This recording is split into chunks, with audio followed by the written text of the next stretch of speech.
आणि यानंतर पुढची बातमी आपण पाहूया। गेल्या 1.5 महिन्यांपासून धाराशिवच्या रामलिंग अभयारण्यामध्ये आणि सोलापूरच्या बार्शी परिसरात वाघ दिसल्याने दहशत निर्माण झाली होती। या वाघाला पकडण्यासाठी ताडोबातील रॅपिड रेस्क्यू टीम धाराशिवच्या येडशी अभयारण्यामध्ये दाखल झाली। आज सकाळी 11 वाजल्यापासून ताडोबा अभयारण्यातील डॉक्टर खोब्रागडेंच्या नेतृत्वाखाली 10 जणांचं पथक वाघाला पकडण्यासाठी कामाला लागलंय। या रॅपिड रेस्क्यू टीमच्या प्रमुखांशी संवाद साधला जाणार आहे।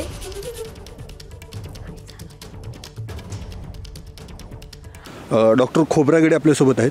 सर, किती वाघ रेस्क्यू केले आतापर्यंत? आजपर्यंत आम्ही आमच्या 2013 पासूनच्या कालखंडात जवळपास 81 वाघ जे जनरली ह्युमन वाईल्ड लाईफ कॉन्फ्लिक्टमध्ये उपद्रवी म्हणून डिक्लेअर झालेले होते, प्रॉब्लेमॅटिक टायगर म्हणून, अशा टायगर्सला सक्सेसफुली कॅप्चर करून त्यांना रिहॅबिलिट केलं आणि काहींना आपण झूमध्ये पण ट्रान्सफर केलं। आता हा वाघ जो रामलिंगच्या अभयारण्यात आहे, याला कशा पद्धतीनं रेस्क्यू केलं जाणार आहे? काय एक प्रोसेस असते ही सगळी? इंडिव्हिज्युअल टू इंडिव्हिज्युअल आम्हाला त्याच्या बिहेवियर त्याच्यानुसार एक आपण स्ट्रॅटेजी डिसाईड करत असतो।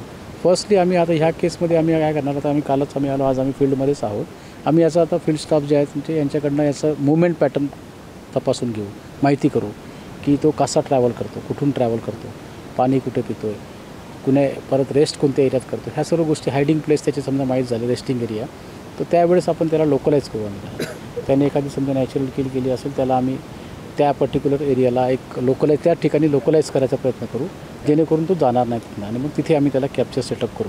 तर setup depends on the situation, whether machan, whether vehicle और वेदर केज, काही पण आपण त्याच्या डिपेंड ऑन त्याच्या स्ट्रॅटेजी, त्याच्या बिहेवियरनुसार राहील। आता सर्च ऑपरेशन तुमचं सुरू आहे, हे काय आहे? काय वापरतोय तुम्ही, म्हणजे काय नेमकी?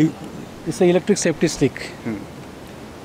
ह्याचा वापर कसा होतो? याचा वापर म्हणजे जेव्हा आपण ॲनिमल ट्रॅक करत असतो किंवा जंगलात फिरत असतो तेव्हा काही पण अनटोवर्ड्स होऊ शकतो। बेसिकली प्रत्येक म्हणजे मला तर आव्हान आहे की जेव्हा आता आपल्याकडे वाघ आला, दॅट्स व्हेरी गुड थिंग, की त्या ॲनिमलला कसं डील करायचं। जेव्हा तुम्ही जंगलात फिरत असता तर तुमचे 3 गोष्टी फार सेन्सिटिव्ह आणि अलर्ट असायला पाहिजे: डोळे, नाक आणि कान।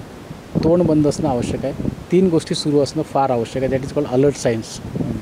आणि सोबत तुमच्या एक काठी जर असली, साधी काठी असेल चालेल, कोणती काठी असेल, इसे इलेक्ट्रिक स्टिक, याच्यामध्ये स्पार्क, याच्यामध्ये लाईट पण आहे, इन केस आपल्याला समजा रात्रीच्या वेळी जर ट्रॅक करायचं तर आपण लाईट पण इथे लागतो, आणि याच्यामध्ये इलेक्ट्रोड्स आहे। इन केस आपल्याकडे समजा एखादी इमर्जन्सी आलीच तर आपण त्याला जस्ट एक पुश करू शकतो जेणेकरून त्याला हार्मफुल नसतो, जस्ट एक छोटा current, minute current, ampere current आहे, आपल्या सेफ्टी करता आणि आपल्या कॉन्फिडन्स करता असतो।